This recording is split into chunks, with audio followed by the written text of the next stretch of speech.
題目係憑信活着，忍等，交俾 Peter 講啦。弟兄姊妹早晨，樓上早晨，老師傅早晨。考下大家先嚇。我哋呢個幾月嚟咧，喺崇拜裏邊講到，我哋講緊邊一卷書啊？聖經裏邊，雅各書好叻喎，唔好睇喎。咁我哋呢一個月嚟咧，我哋嘅主題係乜嘢啊？憑信活着喎。咁我哋呢個月嚟講咗啲乜嘢啊？話我哋信心係必須要有乜嘢？有行為係咪？聽咗道要點啊？要行道。仲有咧，勒住乜嘢啊？勒住舌頭，要快快嘅聽，慢慢嘅講。仲有咧，慢慢嘅動怒，係咪？仲有我哋要追求從上頭嚟嘅乜嘢啊？智慧 ，OK。同埋我哋唔好同世俗做咩啊？朋友啊！如果上禮拜有嚟應該記得啦，唔好批評，唔好論斷人，唔好為富咩啊？唔好為富不仁，要關顧嗰啲不幸嘅人。好似係好多好嘅提醒俾我哋信主嘅人，俾我哋基督徒好嘅提醒。但係當使徒雅各呢一封信，今日我哋去到最後一章嘅時候咧，佢喺剩低落嚟嘅篇幅裏邊咧，佢好似係要同我哋翻轉頭去講另一樣嘢。唔係再同我哋講話要有乜嘢嘅好行為啊，好多好嘅品格啊，而係話俾我哋知，有時喺我哋人生嘅裏邊，有一啲嘢我哋係需要喺主嘅面前學習忍耐。喺神嘅面前有一啲嘢我哋需要學習等待，學習禱告，學習交託。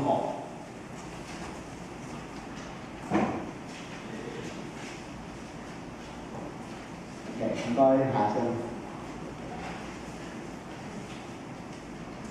係啦，信心咧要表現出好嘅行為，要表現在於我哋好嘅行為同埋好嘅品格。但係翻過嚟講，生命嘅品格係仍然需要建立喺一份單純嘅信心，好似細蚊仔咁樣嘅信心。有時候喺人生裏邊，唔再係話我哋要做多一啲乜嘢嘅嘢，唔再係話我哋有啲乜嘢嘢，其他嘅嘢我哋要改進。有時喺生命裏邊有一啲嘅日子，有一啲嘅時候，神話你要等待。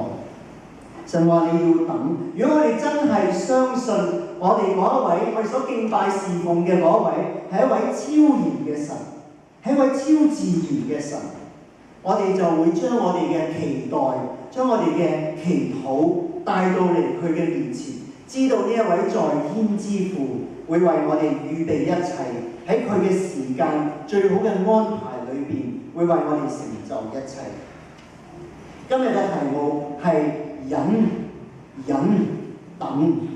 你話點解兩個忍一個等嘅？原來喺呢一段聖經裏邊，使徒雅各總共有6次咁多用忍耐呢一個字，但係呢6次裏邊咧，原來係有2個唔同嘅字眼，係有2種唔同嘅忍耐。一種嘅意思係長久嘅忍耐 （patience）， 長久嘅忍耐，經歷一段漫長嘅時間，仍然喺主嘅面前安然嘅等待，冇怨言咁樣去忍耐。另一種咧係堅強堅韌嘅忍耐，係一種有韌力嘅忍耐，係嗰個 perseverance。長久嘅忍耐係講緊我哋喺主面前忍耐嘅長度，堅強嘅忍耐係講緊我哋喺神面前忍耐嘅力度。所以今日我好想喺使徒雅各呢一段嘅經文裏邊，同大家去思想3方面嘅忍耐。第一方面係喺等待當中嘅忍耐，第二方面係我哋人同人之間關係上嘅忍耐，第三方面係我哋喺祈禱時候嘅忍耐。唔該，我哋一齊嚟讀雅各書書第5章第7節一路讀到第11節，我哋同聲預備起。所以弟兄們，你們要忍耐，直到主來。看哪，農夫等候着地裏寶貴的出產，耐心地等到他得了秋霖春雨。你們也要忍耐，堅固你們的心，因為主來的日子近了。弟兄們，你們不要彼此埋怨，免得受審判。看哪，審判的主站在門口了。弟兄們，你們要把那先前奉主名說話的眾先知作能受苦、能忍耐的榜樣。看哪，那些忍耐的人，我們稱他們是有福的。你們聽見過約伯的忍耐，也看見主給他的結局，知道主是充滿憐憫和慈悲的。弟兄姊妹，喺人生裏邊有好多未知之數，人生裏邊有好多嘢我哋唔能夠掌握嘅，係冇答案或者未有答案。或者你依家係企喺一個十字路口，你唔知神要帶領你留低，抑或要離開，你唔知你前面嘅路應該向左定係向右，或者你心裏邊有一啲嘢喺神面前依家係好焦急嘅，等待緊嘅。喺你嘅程序表裏邊，如果你願意嘅話，你可以將你心裏邊喺神面前等候一件事情寫喺裏邊。今晚喺神嘅面前祈禱嘅時候，再一次將呢啲嘅事情交託俾主，唔使俾人睇㗎嚇。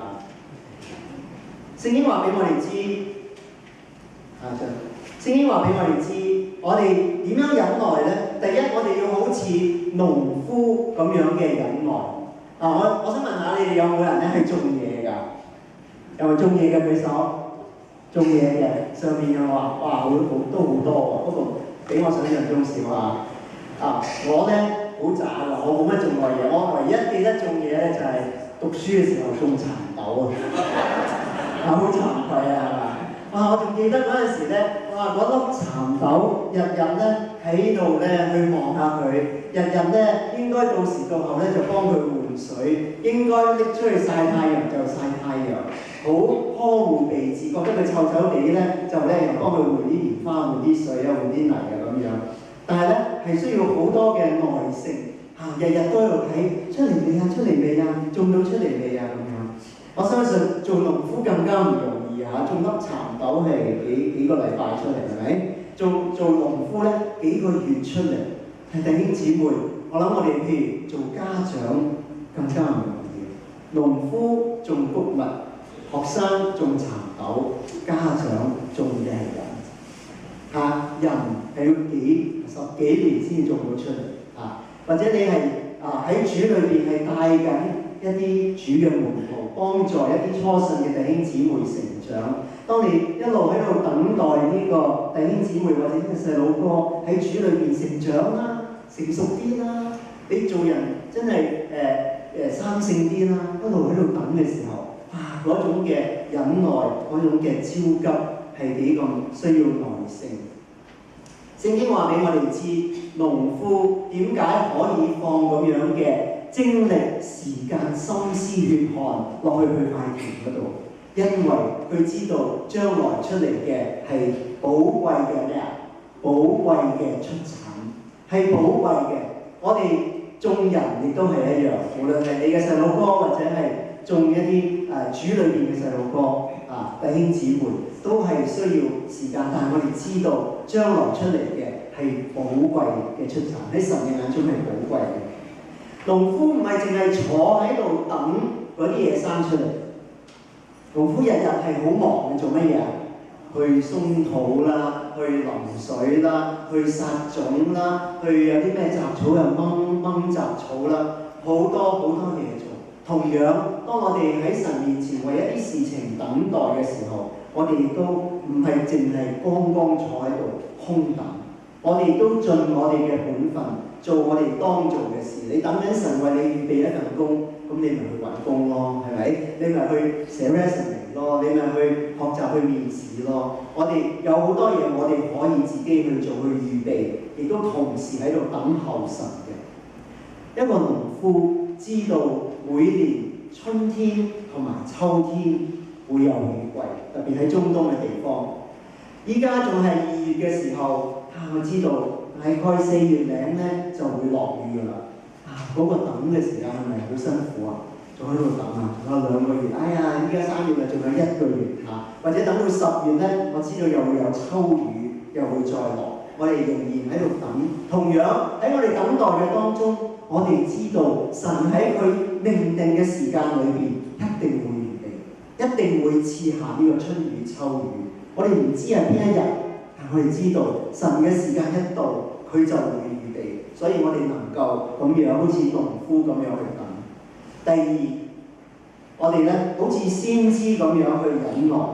先知呢一啲先知咧係奉主嘅名去説話嘅人，佢哋成為我哋受苦同埋等待嘅忍耐嘅榜樣。我哋知道聖經舊約裏邊好多先知係咪啊？個個都冇乜好收場，你記唔記得啊？記唔記得希伯來書11章講到嗰個以前嗰啲英雄榜信心偉人榜。有人咧將希伯來書11章咧，將佢改編咗成為一首歌，可能好多人都識得唱，記唔記得？因着信係咪啊？憑信他跟紅海，因信連潮浪也分開。呢度講緊邊個啊？摩西帶住一大班人，帶住幾百萬嘅人。話神一定會救我哋，點知嚟到紅海嘅面前，前無去路，後有追兵。弟兄姊妹，當我哋同樣面對生命裏邊一啲困境，覺得前面冇路走，後邊又有人追住嘅時候，神一定會喺紅海當中為我哋開道路。跟住呢首歌話乜嘢？因信連潮浪也分開，憑信曾有人被困於獅子坑內，仍敬拜上帝，發誓至死不改。你講緊邊個啊？但以理，先知但以理將俾人抌咗去獅子坑裏邊，喺一個刑場嘅裏邊，用今日現代嘅 equivalent 就好似有幾支槍指住你，問你要唔要放棄你嘅信仰？如果放棄你嘅信仰，我就放你走。當一個人面對咁大嘅壓力，面對生死關頭嘅時候，仍然相信上帝，喺好多支槍指住你嘅時候，仍然敬拜上帝，仍然喺神嘅面前發誓至死不改。在某天他決心圍繞在城外，憑信放聲呼喊，城牆變倒塌下來。係邊個啊？邊個？約書亞又係面對一個好重要嘅戰爭嘅關頭，面對失敗嘅關頭，仍然係決意用神嘅方法去做神嘅事情。又有先知被擄，他放上在心裏靜待，仍確信上帝榮耀會回來。講緊邊個啊？講緊以西結，講緊被擄時候嘅眾先知，以西結先知，講緊耶利米先知。以西結先知，我好感動嘅。佢話佢親眼見到神嘅榮耀從聖殿當中升起，離開聖殿。當佢見到神嘅榮耀離開聖殿嘅時候，佢知道我哋真係犯咗罪。當我哋因為犯咗罪，覺得神離開咗我哋嘅時候，我哋向神悔改，仍然相信神嘅榮耀會翻嚟。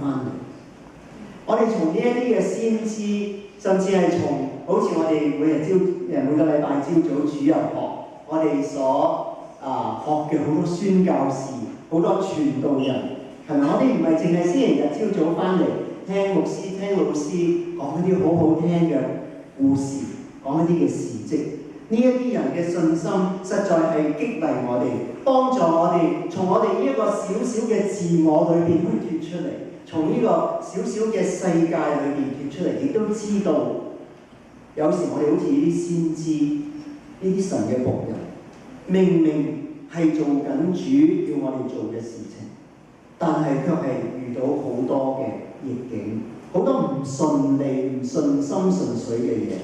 亦都係冇人欣賞，亦都係好多年都好似冇明顯嘅成果。可能你喺教會裏邊時時有侍奉，可能你覺得都冇乜改變嘅，教會時時都係咁上下，或者你一路喺度團契裏邊服侍，你覺得都係咁嘅，冇乜改變嘅。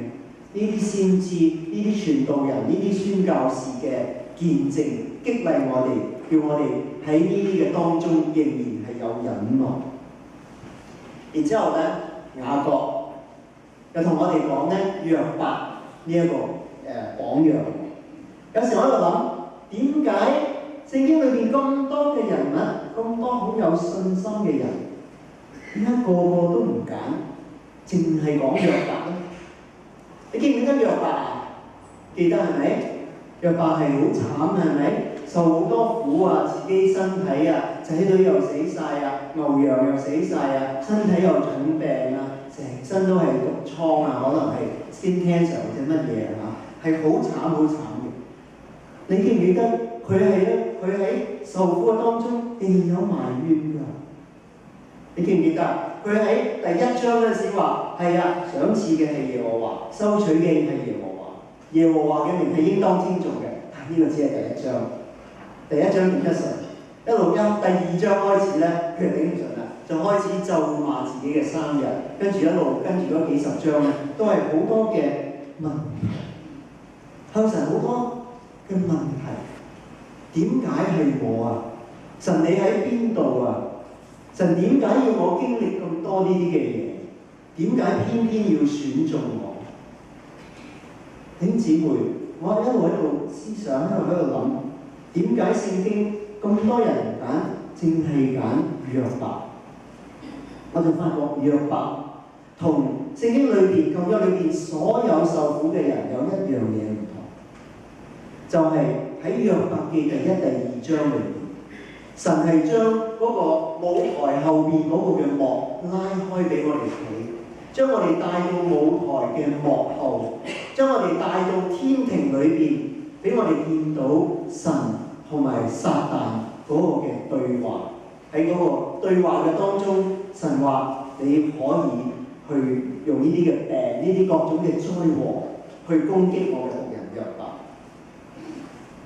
但係弟兄姊妹，約伯由頭到尾，由第一章約伯記第一章到42章，由頭到尾，佢自己本人都唔知道發生緊咩事，佢自己本人從來冇見到幕後所發生嘅事，只係聖經話俾我哋讀者知。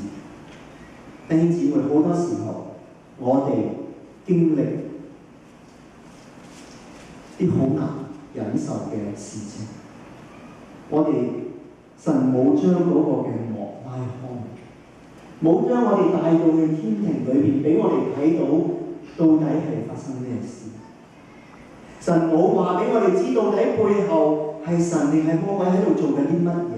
神只係話我會俾足夠嘅恩典你，喺呢個莫名其妙嘅苦楚當中去堅忍，去度過。各位弟兄姊妹，你記唔記得係神揀選約伯受苦？我成日都搞錯咗，因為係神同埋撒旦喺天庭嗰度傾偈啊嘛。我哋成日都會搞錯，好容易咧，以為係撒旦咧係 propose 話去攻擊約伯。你再翻去睇清楚，唔係，係神 propose。你有冇見到我呢個僕人約伯？係神揀選呢一個義人去為佢受苦，唔係撒旦。弟兄姊妹，有時我哋真係唔知道。到底喺幕後發生乜嘢事？但係神話俾我哋知，我嘅恩典係夠你用，我嘅恩典係啱啱夠你用。唔會多，唔會少，啱啱夠你用。神嘅恩典係為你度身訂造，而你所要背負嘅十字架，亦都係為你度身訂造。約伯經歷咗呢啲一切苦難之後，佢成為咗一個更加好、更加完美、更加合神心意嘅人。如果喺約伯記第1章，你會覺得好中意約伯呢個人，你會好想同佢做朋友，又成日開 party， 又成日請人食飯，梗係好中意同佢做朋友，又成日祈禱好虔誠嘅嚇。但係咧，去到42章嘅時候，我相信你更加中意同佢做朋友。聖經話，主俾佢嘅結局係知道主係充滿憐憫同埋慈悲。弟兄姊妹，約伯嘅結局係神賜俾佢。雖然係喜劇收場，雖然我哋唔係個個人都會喜劇收場，但係我哋要知道，我哋嘅結局係神為我哋編寫嘅。我哋前面嘅道路會係點樣？係神為我哋編排，唔係用我哋人嘅方法去扭轉自己嘅命運。唔係，我哋係喺神面前仰望、等候神為我哋編寫最好嘅結局。我哋下章，聖經亦都話俾我哋知，喺我哋忍耐嘅當中，我哋要堅固我哋嘅心，因為主翻嚟嘅日子近啊！聖經時時都提醒我哋，特別喺我哋困難嘅日子裏邊，我哋要望遠啲，我哋要望永恆，我哋要仰望主翻嚟嘅日子。弟兄姊妹啊，我哋成日講主耶穌會翻嚟，唔係天方夜譚。唔係不切實際，係好真實嘅。你睇下呢個世界咁混亂，主翻嚟嘅日子真係好近。有時我喺度諗，我今晚瞓覺，瞓咗落床，聽朝起身，擘大眼嘅時候，會唔會一擘大眼嘅時候，望見嘅唔係 Daisy， 望見嘅係主耶穌？我有時喺度諗。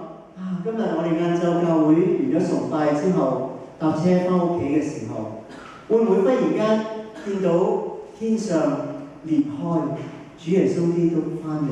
忽然間聽到四處有吹喇叭、吹號角嘅聲音，聽到天使長喺全地上宣佈耶穌基督今日要翻嚟地上接掌王權。弟兄姊妹，你知唔知啊？當我哋行路嘅時候，如果我哋行緊一條好難行嘅路嘅時候，如果我哋時時都係頭耷耷，淨係望住我哋腳前面嗰幾步，驚跌親，我話你知，你仲加容易跌親。你明唔明啊？但係如果你係夠膽行，你嘅道路會行得更加正確。所以求主幫助我哋，無論我哋係喺婚姻上面有嘢唔開心，無論我哋係喺揾工上面好 frustrated， 懷才不遇，想做嘅嘢冇人揾我做，或者公司話要改組要 lay off， 或者屋企裏邊好多嘢吵吵鬧鬧，好多唔開心，或者晚晚瞓唔着覺失眠，或者屋企或者自己身上有重病，或者屋企裏邊經濟有困難，今個月嘅 credit card bill俾唔得到。無論係遇到啲乜嘢嘅事情，求主幫助我哋，好似農夫一樣喺神面前忍耐，好似先知一樣，好似約伯一樣喺神面前忍耐，望長線，望遠方，望住永恆嘅方向，知道神安排嘅係最好嘅結局。所以我哋喺等待當中要忍。第二咧，我哋喺人際嘅關係當中要忍耐。人喺壓力底下，或者一家人喺壓力底下嘅時候，我哋嘅關係好容易會出現問題，好容易大家會有張力，有嘢唔開心。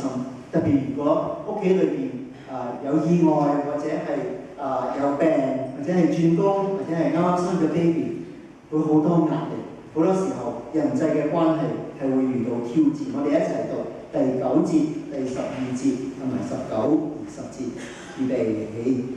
弟兄們，你們不要彼此埋怨，免得受審判。看哪，審判的主站在門口了。我的弟兄們，最要緊的是不可起誓，不可指着天起誓，也不可指着地起誓，任何誓都不可起。你們說話，是就說是，不是就說不是，免得你們落在審判之下。我的弟兄們，你們中間有人迷失了真理，而有人使他無轉，這人該知道，是一個罪人從迷途中回轉，會從死亡中把他的靈魂救回來，而且遮蓋許多的罪人。喺等待當中，唔好彼此埋怨。呢度講緊嘅埋怨咧，唔係單止講話個口掟出嚟嗰啲嘅怨言，口裏邊好多嘅怨言固之然唔好。呢度呢個埋怨呢個字咧，係講緊我哋冇講出嚟啲嘛，我哋屈埋喺心裏邊，收埋喺裏邊嗰種嘅埋怨，嗰種嘅殺傷力，嗰種嘅破壞力係更加犀利。有時我哋唔講出嚟嘅嘢，我哋仲係咧破壞力強。當我哋彼此有怨言嘅時候，我哋就會去judge 人哋，去審判人哋。我覺得點解我今日搞到咁咧？點解我哋一家今日咁慘咧？或者我哋會遇到呢件咁樣不幸嘅事咧？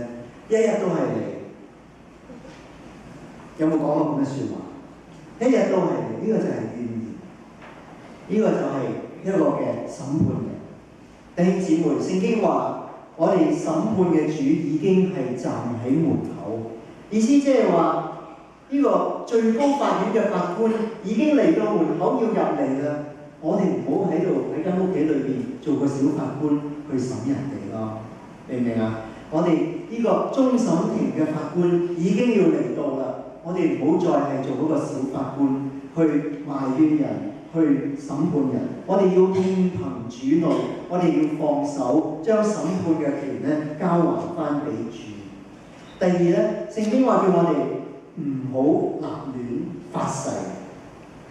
好多人就話：哇！呢度係咪講話喺法庭咁要宣誓都唔得咯？咦，係咪啊？咁如果我要做美國公民要唱國歌，我都要宣誓嘅喎，係咪？咁仲有咁結婚嗰陣時都已經係算係宣誓啦，係咪？咁話呢啲全部都唔好做啊？唔係，呢度係講嘅，我哋唔好胡亂嘅發誓，我哋唔好立亂嘅發誓。咩叫發誓咧？發誓唔係一定話舉起隻手撳住本聖經先發誓。發誓咧係話神啊，如果你幫我解決咗依家呢個問題，我就一定會你自己加落去，我就一定會個個禮拜返教會，我就一定會朝朝靈修，我就一定會奉獻1000蚊俾教會，我就一定會咧去做短宣。呢個就係發誓，唔好胡亂嘅發誓。呢一種就係同神講價，呢一個叫做討價還價。我哋唔好胡亂嘅同神討價還價。有啲人會話Honey 啊，老婆啊，我呢個病如果好得翻咧，我就會帶你環遊世界啊！呢個係一個發誓啊！你好得翻，你要帶佢環遊世界，你咪帶咯！你要去遊船河咪去咯！唔需要咧，哇！我好得翻咧，如果神俾我好得翻咧，我就一定會帶你。呢個就係發誓。聖經話我哋是就説是，不是就説不是。免得你哋落喺審判之下，免得我哋咧開埋啲空頭支票，免得我哋咧開埋呢啲 empty promises。